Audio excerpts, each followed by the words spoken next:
So I'm going to record while I'm going to Fort Wayne. I'm going to drive today, and in Fort Wayne, I didn't sub at all last week, so I need to work at least 3 days a week.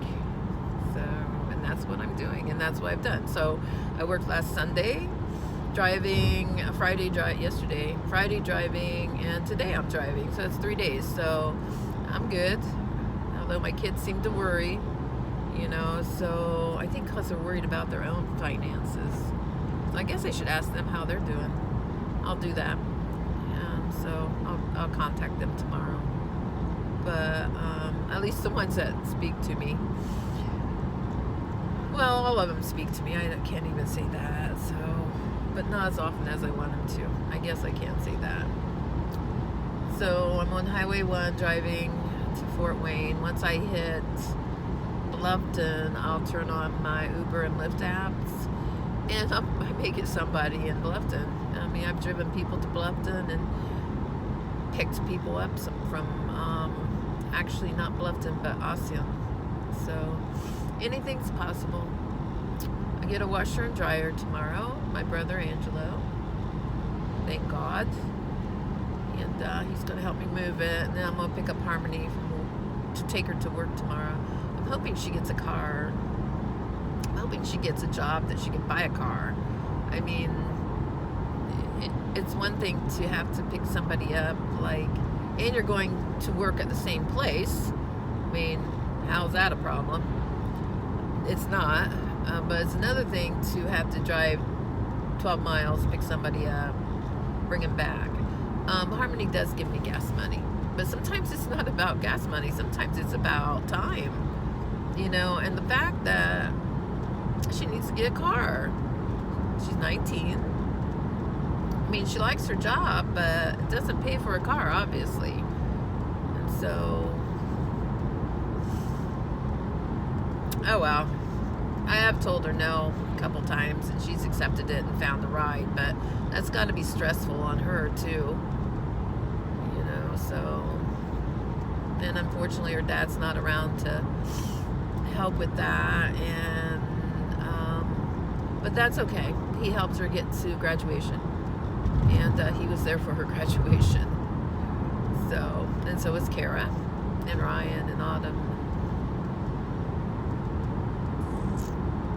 Yeah, they were all there. So, family, nothing like family.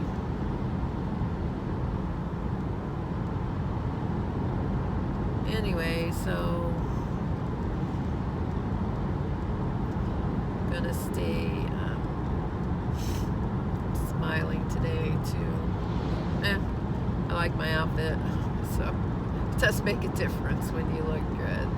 I mean, not that I'm saying I look good, but I mean, other people say it, so I mean, I actually never believed I looked good, so honestly, there you go.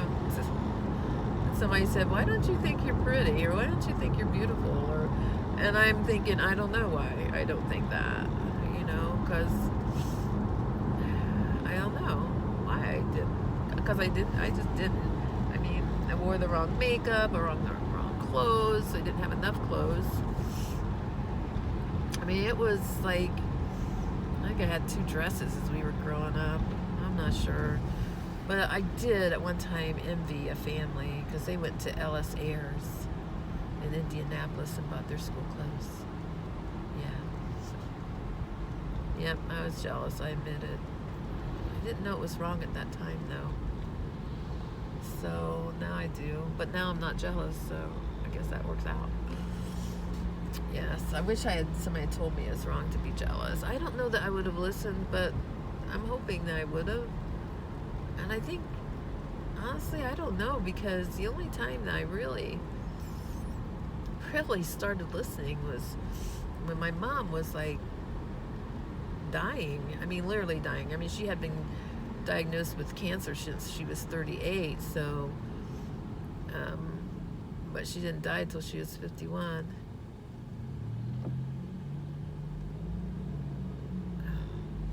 And it's when she was 51. I actually had fun with my mom. We actually got drunk, but didn't get drunk. I mean, so that's a story. Yeah. Yeah, I'll tell you sometime later.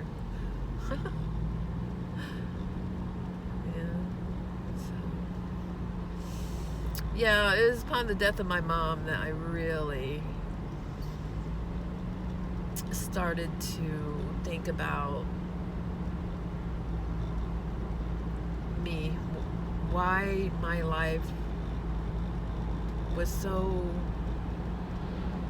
why I wasn't happy, why I was depressed. I think I'm pretty sure it was depression. I mean, it was just deep depression. And so I decided that instead of, I looked at myself. No, I didn't even say, oh, it's this person, oh, it's that person. I didn't even say that. I didn't say it was their fault, their fault, their fault. I just looked at myself. I knew I had to look at myself because my parents raised me in a church, a Catholic church. My dad was Roman Catholic. My mom was Southern Baptist, but she became Catholic. I mean, I was at their wedding. They couldn't even get married until the Pope approved. And he did. It was legit. He had a legitimate reason to divorce his wives. They both went out on him. He marries one, divorce.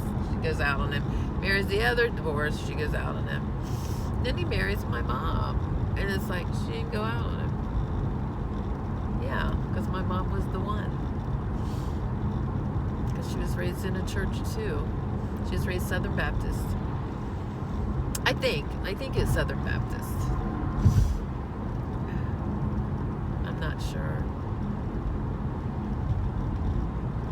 Well, her Bible said Baptist, so. Yeah, and she was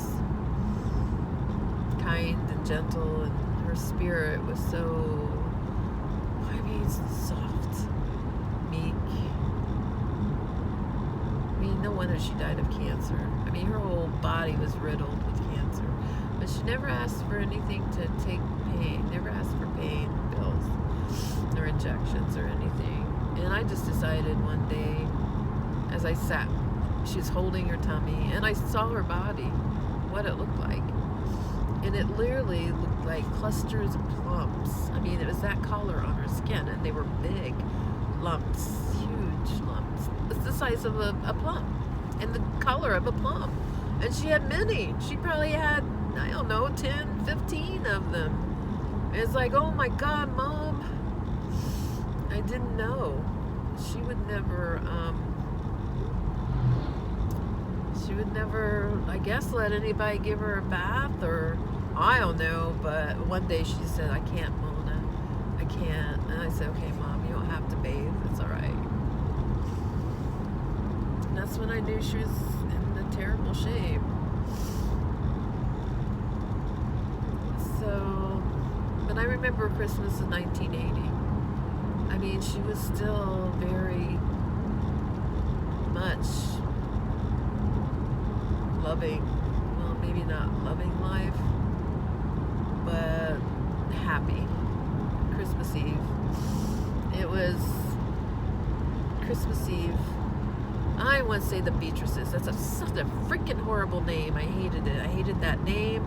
That name is not our name. Our name is DiPietro. I mean, I don't know why anybody would change from DiPietro to Beatrice. And Beatrice is a freaking girl's name. Seriously? I mean, I don't know who the Beatrice family was, Beatrice Foods.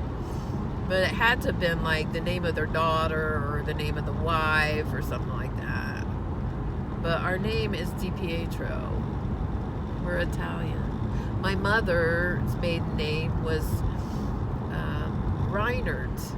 Then she was German and Cherokee. So her relative was Daniel Boone, and Daniel Boone's wife is the sister of President Lincoln. I mean, seriously, my mom's side was great. It's my dad's side, and that my mom just loved being married to an Italian. She just loved it. I mean, I think the saddest moment of her life, though, was when her daughter died. When Gina died. Gina was 2 months old. And it's a mystery how she died. No, not really. It's like 2 months old, and what they call crib death or SIDS, or And I think at that moment, my mom just, well, I think there's 2 moments in her life. That definitely was a moment for my dad too. He was like went crazy, and saying, "Oh, it's my fault, it's my fault." And my mom saying, "Oh, it's my fault, it's my fault." I'm sure that's what went through their heads, but they never talked about it. And I never talked to them about it because I was worried that they would get upset with me. And I should have talked to them. I was 8. I knew what was going on. I heard them talking. But that's another story too. But the other thing that my mom totally became so depressed over, so the death of Gina, and then the time the surgeon said that he could not reverse her colostomy. That whole year, she was expecting a reversal, and they said no, they couldn't do it. And she got depressed. Yeah, nothing like depression. And things just started tearing apart my parents. And I realized that, let's see, Maria wasn't home. Dorothy was our oldest. She was our half-sister. Pam was a half-sister too, so they weren't, they came every weekend when they were kids, but when they grew up, they didn't come at all, so, except for the Christmas party. But it was, Maria and I'm not going to say Maria, I was in the military, so I don't know what I could have done. I wasn't here. I came home often though, and Mom and Dad came up to see me often. I think they were worried about me, so I'm pretty sure they were worried about me. And so it's when about the reversal, because she just didn't like having the colostomy. And today, in the world we live in today, they have systems, collecting systems that are so 100% better. I want to say 200% better. So, but that wasn't my mom's time, and I don't know. She was just, and my aunt. Let me tell you about my aunt, my dad's sister. She was 95. Last time I saw her, she was 95 years old. She was I bought her some strawberry jam, and it was sugarless, so it was all right for her to eat. And she was eating away. I gave her the jar and she opened it, and her granddaughter came in. I thought she was gonna just get very upset. I said, "Don't worry, it's diabetic, And so she didn't say anything more, but I don't know. It's like, anyway, she always told me, she goes, "You should be like your mother and have a quiet spirit. You should be like your mother and have a quiet spirit.